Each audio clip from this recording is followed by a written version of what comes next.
بسم اللہ الرحمن الرحیم۔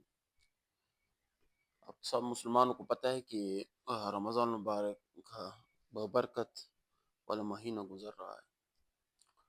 اس مہینے کا جو پہلا عشرہ ہے وہ رحمت کا عشرہ ہے۔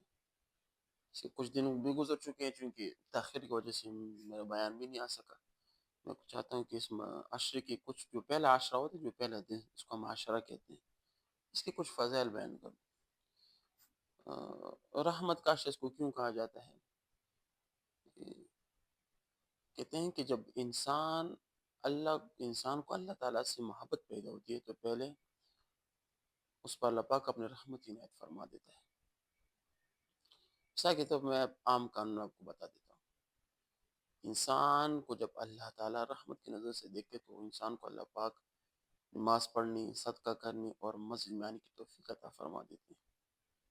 پھر اس کے بعد وہ جب مسجد آتا ہے، نماز پڑھتا ہے، صدقہ کرتا ہے، تو اس کو اپنے پچھلے گناہ یاد ہو جاتے ہیں، تو پھر مغفرت کی، پھر اس کے بعد اللہ پاک اس کو ترتیب دے دیتا ہے۔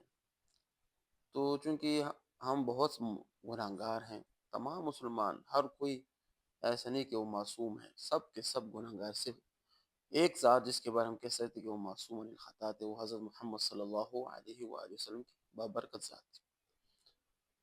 کیونکہ ہم بہت زیادہ گناہگار ہیں تو ہمیں اس عاشرے میں بہت زیادہ نیک اعمال کرنے چاہیے، صدقہ دینے چاہیے، مثال کے طور پر نوافل پڑھنی چاہیے، تراویح کا اہتمام کرنا چاہیے، غیبت، چغل خوری، جھگڑا، فساد، حسد، کینہ، بغض، ان سب گناہوں سے اپنے آپ کو بچانا چاہیے، اور اس کے بعد قرآن کی تلاوت کرنی چاہیے تاکہ اللہ تعالیٰ کی رحم ہماری طرف متوجہ ہو جائے۔ رب اغفر وارحم وانت خیر الراحمین کی دعا بھی پڑھنی چاہیے۔ اللہ پاک ارحم الراحمین ذات ہے، وہ اپنے بندوں سے بہت زیادہ محبت کرتے ہیں۔ شرط یہ کہ بندہ بھی اللہ تعالیٰ کی پہلے رجحان کرے، چونکہ اللہ پاک کی ذات غیرت والی ذات ہے۔ وہ جب بندہ پہلے رجحان کرتا ہے نا تو پھر اس کی طرف اللہ پاک کی ذات راغب ہو جاتی ہے۔ جب کسی کی طرف اللہ پاک کی ذات راغب ہو جائے نا تو اس کا بیڑا پار ہو جاتا ہے، پھر وہ اللہ پاک کی رحمت میں ایسا آ جاتا ہے کہ اس کی رحمت کو سمیٹ بھی نہیں سکتا۔ تو آپ تمام مسلمان سے گزارش چند منٹ میں اس لیے بیان کرنا چاہتا تھا کہ اس رحمت کے عرش کو قیمتی بنائے۔ چغل خوری، موبائل کا استعمال زیادہ کم کریں، گناہ کبیر سے اجتناب کریں، زیادہ سے زیادہ وقت اپنا کام بھی کریں۔ اس کے علاوہ نماز کی پابندی جماعت کے ساتھ کریں، جو مستورات ہے وہ گھر میں کہ نماز کی پابندی کریں، ٹھیک ہے، اذکار کی پابندی کریں، لا الہ الا اللہ، درود موسیٰ ابراہیمی، اذکار فاطمی وغیرہ وغیرہ، بہت سے استغفار، اس کے اہتمام ضروری کریں، نوافل کے اہتمام کریں، تراویح تو خواہ مخواہ پڑھیں، تاکہ اللہ پاک کی رحمت خاص آپ کی طرف متوجہ ہو جائے۔